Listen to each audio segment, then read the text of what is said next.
Hmm, I have no idea what that's all about.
Yeah, sorry, I hit the microphone. Sorry. Yeah, sorry, I hit the microphone. Yeah, I had to end my live earlier because I couldn't see the comments, and I think the reason why because when the what do you call it when the Bluetooth is on, for some reason it does that. I don't know why it does that. Anyway, I'm back. I'm gonna finish my makeup because I got to get ready for the show, and I want to start the show at 10 o'clock on the dot. Okay, 10 o'clock on the dot. We had a good show last night. I reached my goal of 100. It's funny. A lot of people come and they watch the show, and they're like, "Oh, you're so good on the show," and I like your show. And I know everybody don't have money all the time, hell, because I ain't rich either, but I have. Everybody you got to have some type of little side hustle or something. So people coming to the live because it looks like a lot right now, and like right here, this is setting powder. So when I finish, the reason why, because I'm doing my makeup, right? So I'm doing all this up here. So when the stuff falls down here, all you have to do is when I'm done, you take this here, right? So that's the reason why this is just setting powder, and it goes away. You just put that there because when stuff falls down, you just take this and go, yeah. And then, hey there, how you doing? Then when you finish, this is what I look like. Let me see if I can find a picture of me on here. I don't know if I have any pictures of me on this phone. Let me see here.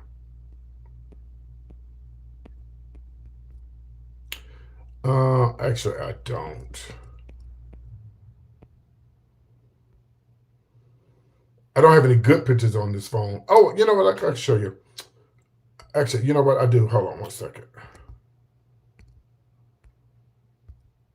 So once I'm done, the makeup it'll come out like this. This the reason why you see this at the top. This here is to keep the stuff that falls down, and then you brush it off when you're done. So when I'm done, I'm supposed to look like this. One second. I'll find a picture of them. Find a picture of me.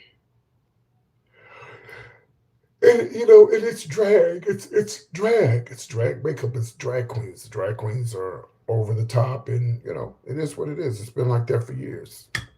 So this is the after when I'm done. It come out like this. So yeah, but believe it or not, there's a lot of women like on Housewives of Atlanta and stuff, boo, bitch, they be painted. Oh my God, they be painted like drag queens. And also, it's for lighting. It's for lighting and stuff like that. It's for lighting and stuff like that. So you gotta put it on. But it calms itself down once I finish doing what I'm doing. Everything calms down.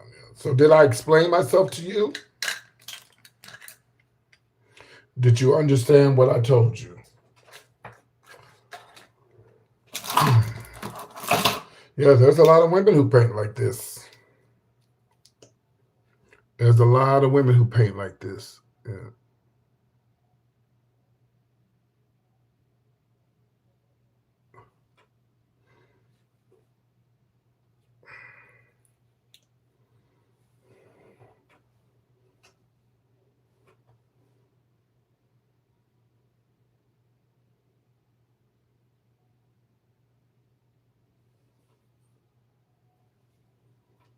Did I get it right? It's a little bit off, looks like. Let's see. It's kind of hard doing this when I'm talking to people.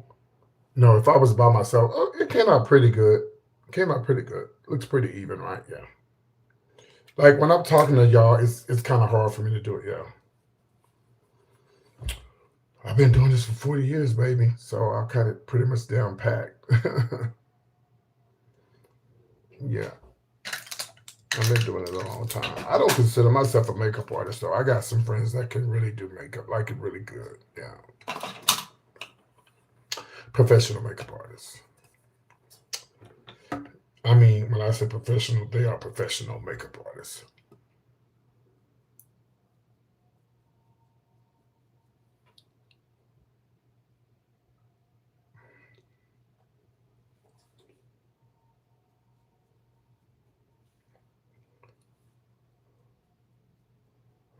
Well, I tell you, it was this black. It was this.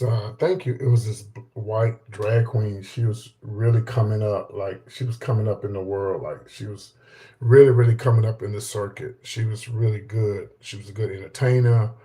She could paint her face real good. She had a beautiful drag name, and she got on drugs, and she just her whole life just.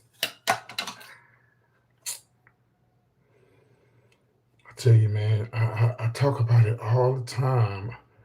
I talk about it all the time, and I always tell these young people, you got to make a choice in life.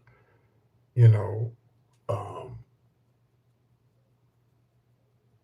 you have to make a decision if you want to do it or not. Just like this guy, he was on TikTok and he was saying, to, y'all, all the young gays, y'all saw what happened to Lil Nas X. That's why you don't need to be going out to Pride. I went to Pride. I had a job. I worked. I did it all, and I didn't come out like that. So you can't blame going out to Pride and Hank coming out early. You can't blame that. Just because you saw Lil Nas X. Because from what I was told, Lil Nas X wasn't on drugs, and that's what they said. He said he just had a meltdown. He need Christ, amen. Because I took, regardless of what people say about me, I took the Lord with me all my life through high school, junior high school, when I got to school, going to the club. People tell you, go look up some videos of me online, baby. All I did all I did, not all I did, but a lot of my shows I did gospel songs. And I didn't care who didn't like it. You didn't have to like it. If you don't want me to do a gospel number, it's your time to walk outside, because I'm going to do one anyway. The owner didn't have a problem with it. I ain't got a problem with it. If you don't like it, you can take your ass outside. That's what I used to tell them, and I did a gospel song.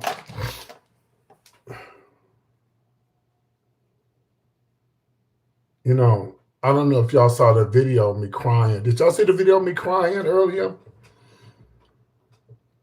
Oh, yeah, Houston Splash was the T. It's not the same no more. After Cookie died, it's not the same no more.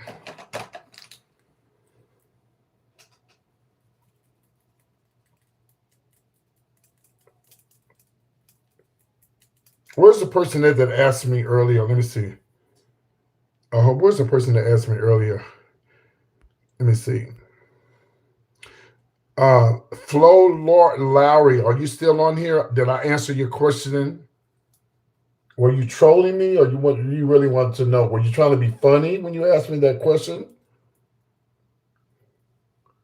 Because as you can see now, it's not like that no more. It's in my live videos. You just go to my live videos and you'll see it. So what happened was I went to Dallas over the weekend, and I've been to Dallas since I left Dallas. But I went to a bar the other night that had more, usually when I go to Dallas, I'm always stopped and being approached by people saying, "Oh, PT, we miss you in Dallas. We love you. We miss you. We miss you." And they was, from the time that I walked up to, when I got there Friday, from when I went out Friday night, Saturday night, but Sunday was too much. I'm gonna let y'all see the video. Matter of fact, let me let y'all see the video. Okay, I'm gonna let y'all see the video. Okay, I'm gonna turn this around and let y'all see the video. Hold on one second. I'm gonna speed it up. I'm not gonna show the whole video. I'm just gonna show the part what I was talking about me in Dallas. Let y'all see the video. Okay, let me pull it up. The title is "I'm Lost for Words. This is too much for me." All right, so let me turn this around. Oh yeah, it is, but I didn't realize. Well, let me. Okay. So here, let's show the video. Let's turn this around here. Can y'all see? Okay, it's gonna be this video here. Okay, this is it. I'm gonna speed it up. Types. I took the style quiz and found out I'm a bold muse. That meant I need to wear cropped jackets, statement pieces, and strong I'm gonna shapes. speed it up because Suddenly, my appearance it's totally a long changed. video. I look confident, sharp, even a little playful.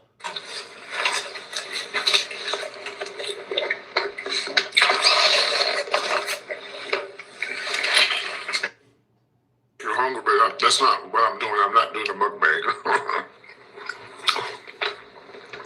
I want to tell you guys how my night went tonight. So let me get a few more people in here. The show was really slow tonight. I guess a lot of people were out, with their families and stuff. I understand that.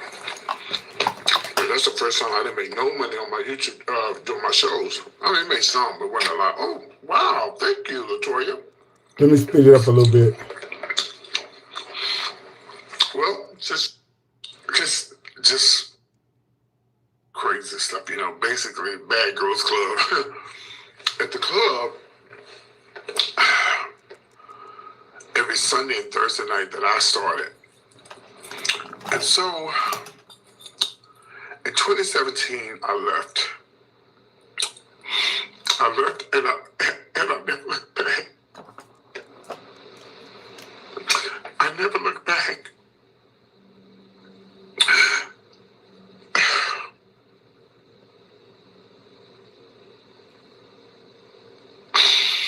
I've been in Dallas, but I haven't been around a lot of people.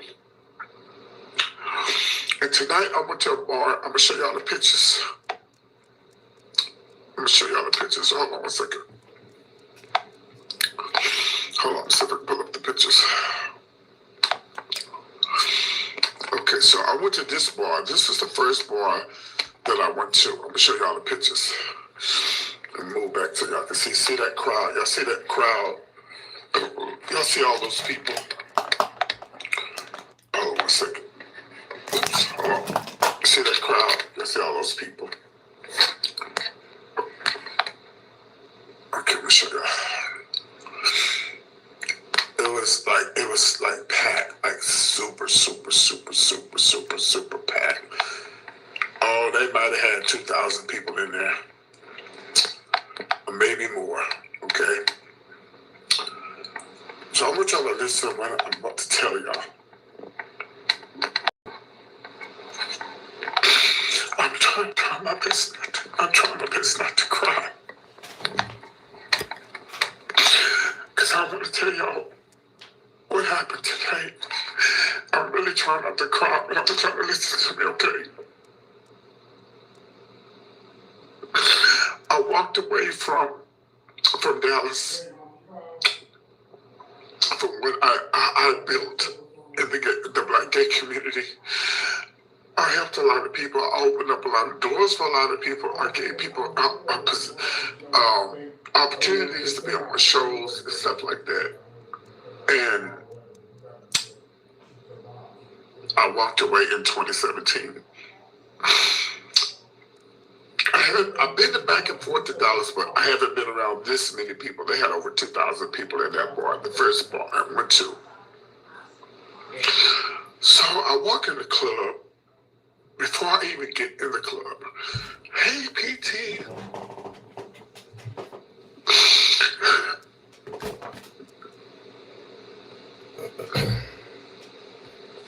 I know I'm a crybaby, y'all. Where have you been? We miss you in Dallas.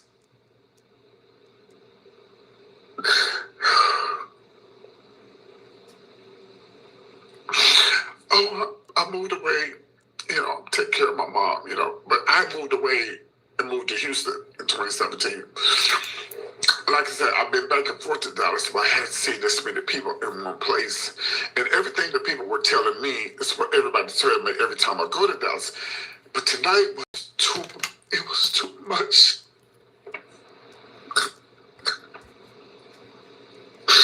It was too much for me.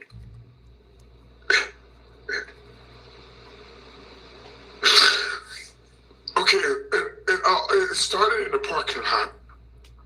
PT, where you been? Well, actually started the day before when I got here. It started Friday. It started, and then they did it Saturday, and then Sunday was it. Like it was too much.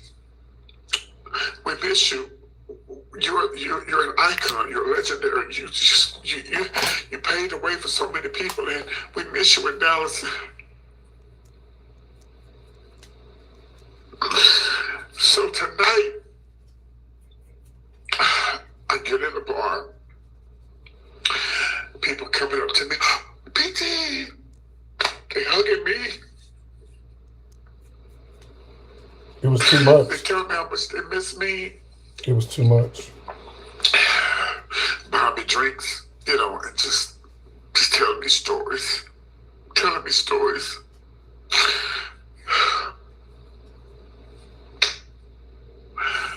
So I'm standing there at the bar, and this guy walks up, and he gives me $100. He said,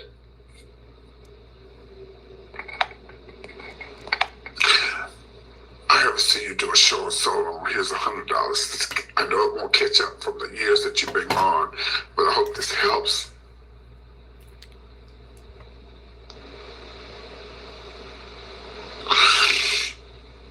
I said, thank you. I said, thank you. So then. Technical hoodies are awesome. Hold on, y'all. Hold on. Bro, they make you look like a mountain douche. You need the Bears. Sorry about that. So then, I'm walking around, and what got me tonight was this young guy walked up to me. He's not young anymore, but he walks up to me and he says, "Hi, PT, you don't remember me? But I was 15, going on 16, sneaking in the club. And I was sneaking the club, and I had a fake ID, and you let me on your show. And I knew that if you had known I was underage, you would have kicked me out." He said, "But listen to you on the mic talking about doing this and doing that, don't get on drugs, and doing it, the same old stuff I always preach, whatever my parents taught me." He said, "You guided me to be the person that I am now." I said, "How old are you now?" He said, "I'm 30. And you said, "How old were you in the club?" 14.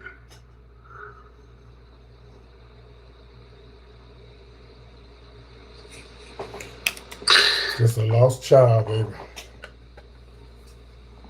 I had to leave the club, y'all. It was too much.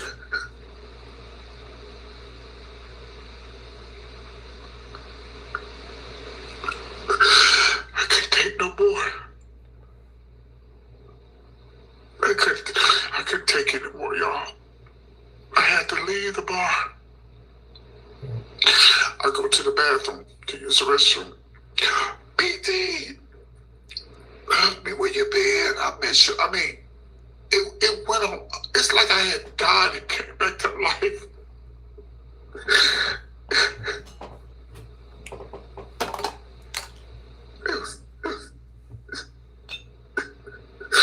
It was too much. It was too much for me.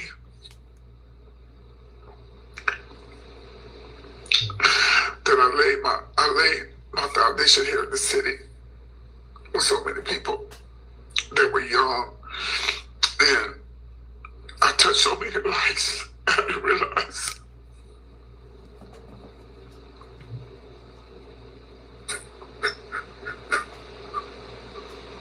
I didn't realize how many lives that I touched.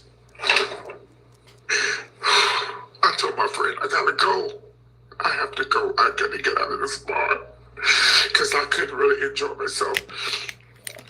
Because so many people were telling me the stories of what they went through and how they met me and how me being on the mic. And I remember I was thinking in the club and he was asking me, what are you doing in here? You better be, old enough to be in here. And so on, so on, so on, so on, so on, so,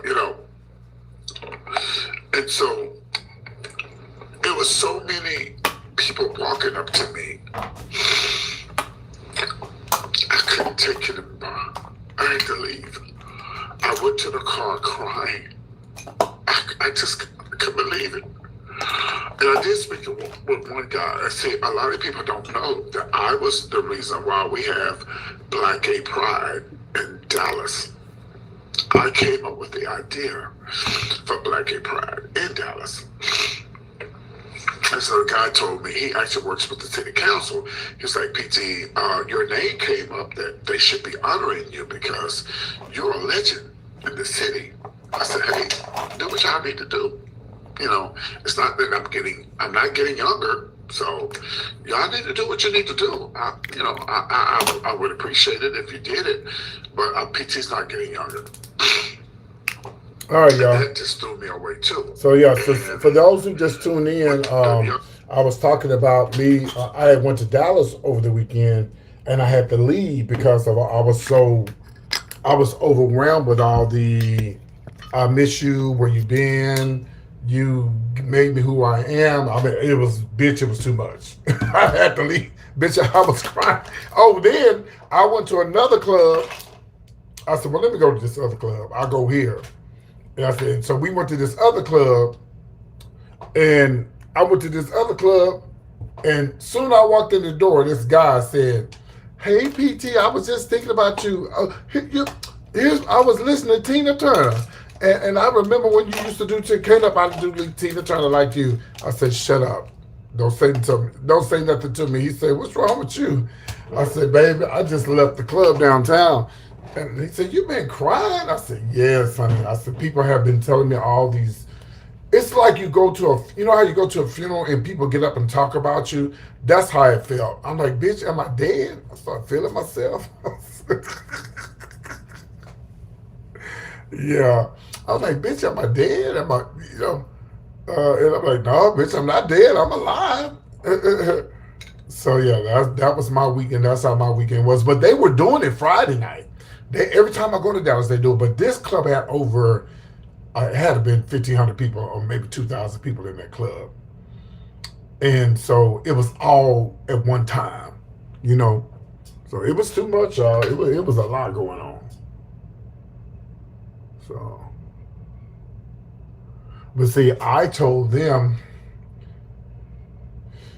I said, y'all don't wait till I'm dead before y'all honor me. Y'all need to do it. It's so sad because a lot of these young gays, they think, no, I don't need mods when I'm doing this. I got mods. And I don't block people when I'm just on here talking. I let people say what they want to say. It depends on what they say. And so I don't usually hold on, y'all.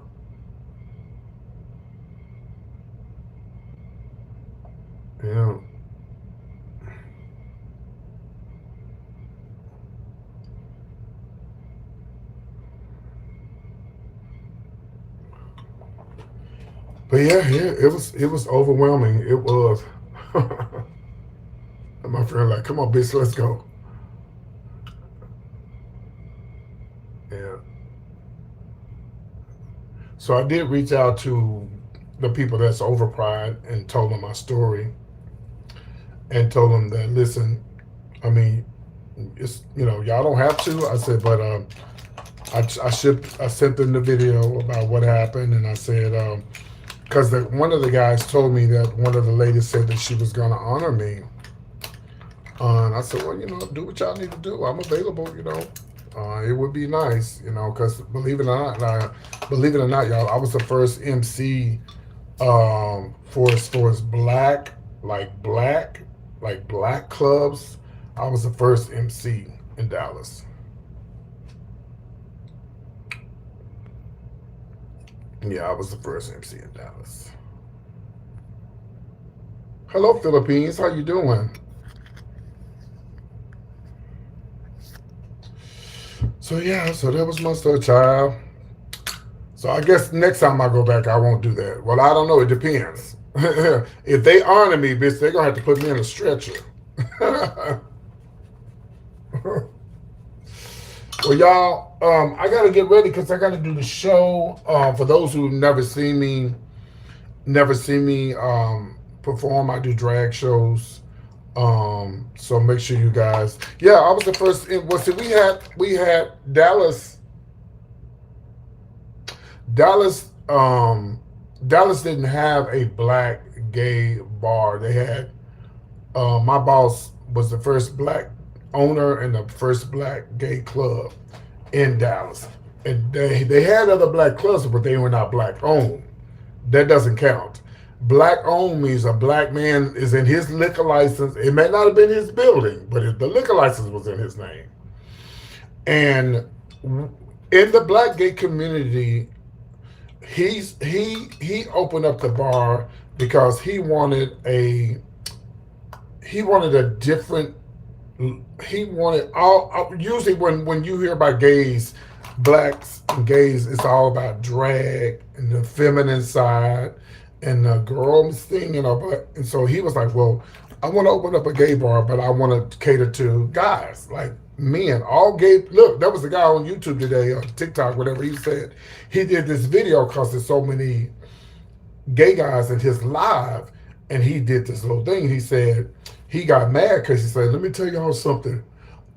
I need y'all dudes to stay out of my inbox because I ain't like this.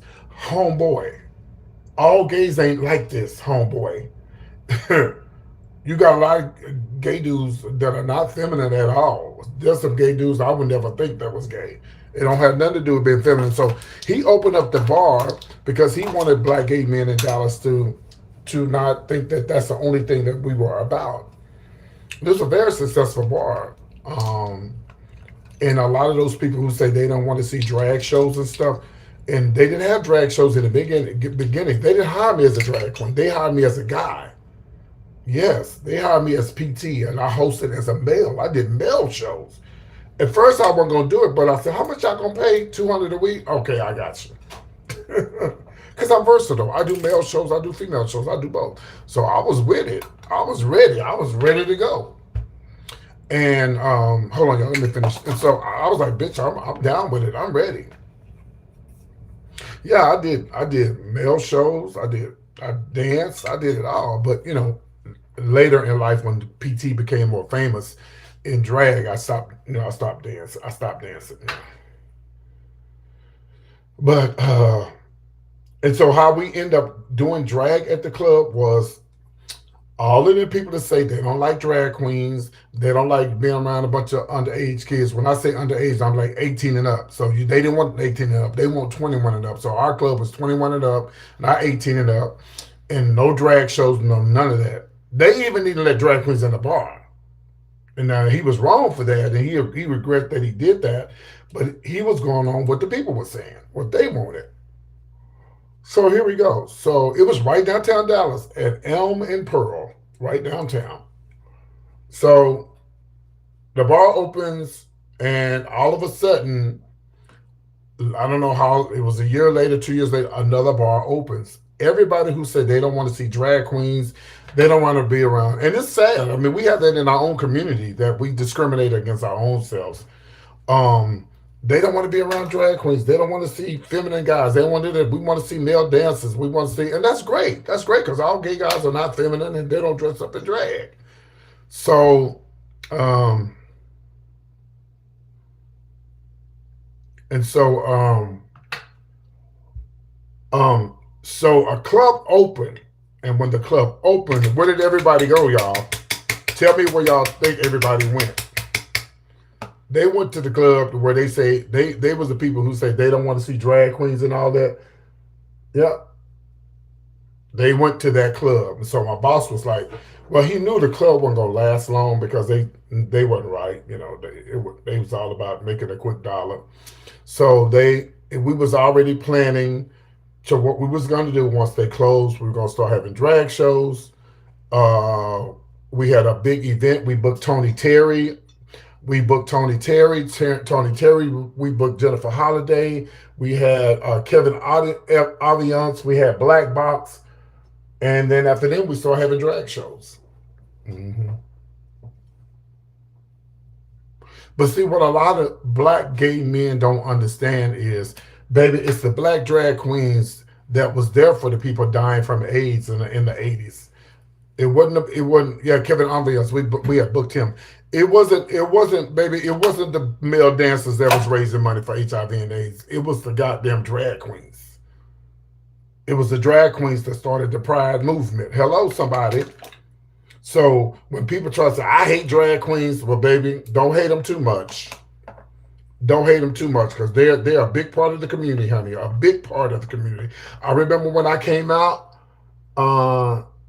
in the 80s in Austin, um, when AIDS came out, AIDS came out in the 80s when I was in Houston. Then I moved to Austin. And people was like dying, like every week. And so every week we was doing the fucking show, trying to raise money, because see, back then they didn't have money. First of all, they didn't have a cure. And second of all, they didn't have a lot of support. So we were raising money for people to get food, places to live, because people who had AIDS back then, I didn't say HIV, I said AIDS. When they had AIDS back then, the families would throw them out, the church, people wouldn't want to be around them. It was horrible for those people back then. It was bad. So we was the one raising the money for the people back then. So drag queens played a big part in the gay community. It was very scary, yes. And a lot of people, when oh y'all, I know I look like a ghost, but I won't look like this when I come back and do the show. It's just that my lighting is so damn bright. But I'm doing good. Oh, it's horrible. And see, a lot of people that don't know me, a lot of times when I'm on here doing my performances and stuff, and I'm performing, sometimes I do these songs and they take me back to the moments and I start crying. And I know people laugh at me and it's like, this bitch crying again, but if you only knew, because I could have died. I could have got AIDS and died. I wasn't no better than anybody else. I was having unprotected sex. I was doing all kind of shit back then, except drugs. I didn't do drugs. And it just wasn't meant for me to get AIDS and die. And I'm blessed to still be here. I tell people all the time, I am blessed to still be here. You follow me? And so if you see me talking one day and I just start talking about the old times and I start crying, you know, then, that's why, because I've been through so much, I could have been gone. Mm-hmm. Who are you, party boy? Let me look at your video, see who you is. Are you in Dallas, Houston? Where are you?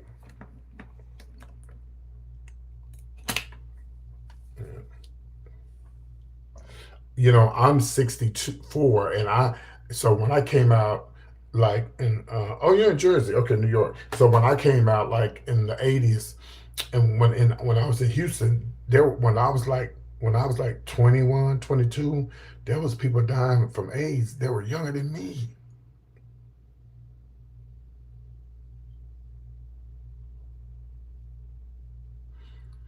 Oh, I'm not worried about it. I'm not worried about it. Nobody coming and being mean on here because all they doing is making my channel grow. But yeah, they were dying younger than me, and I'm like, damn. And back then everybody was nervous and scared. You know, yeah, it was bad. It was worth, baby. It was worse than COVID.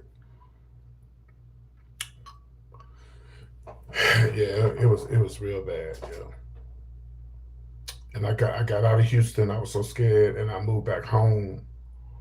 And then I stayed home for a little while, and then I moved to Austin because my mom ran into my father. She met my father. She lost contact with my dad, and my stepfather raised me, and I went to meet my dad. I went to meet my dad. And I went to meet my other family, and I moved to Austin, and that's when Lady PT was born. Yeah, that's why when people call me old, you're old drag queen, I said, baby, if you only knew the things I've been through in life. Yeah, if you only knew all the things I've been through in life, and and how I'm still here, and could have been gone, 'Cause hell, I wasn't no better than nobody else, baby. Okay, I was a, I was a. See, I'm not that dark. I'm not that light now, y'all. It's that damn, it's that damn light. Yeah, baby, trust me. I was dipping it, as Wendy Williams said, dipping it and doing it. Yes. Oh. Mm-mm. Okay, y'all. So let me come back. I'm about to do the show. Y'all come back to see the show, and I don't mean just to come and look at me. Yes, yes. And I will say this, and I'll say this, and I'm not saying that that's the only reason why, but I will say this, that a lot of guys would mess with me because I was a drag queen. That could have saved my life. Not saying that, because some drag queens did get AIDS and die, but a lot of guys wouldn't talk to me because I was considered a drag queen. And so a lot of those guys in that circle, I wasn't in that circle. You get what I'm saying? So if I had been in that circle, I might have been, I would probably wouldn't be sitting here. So I was glad when they didn't want to talk to me because I was a drag queen. They probably saved my life. So, but again, like I said, I wasn't perfect.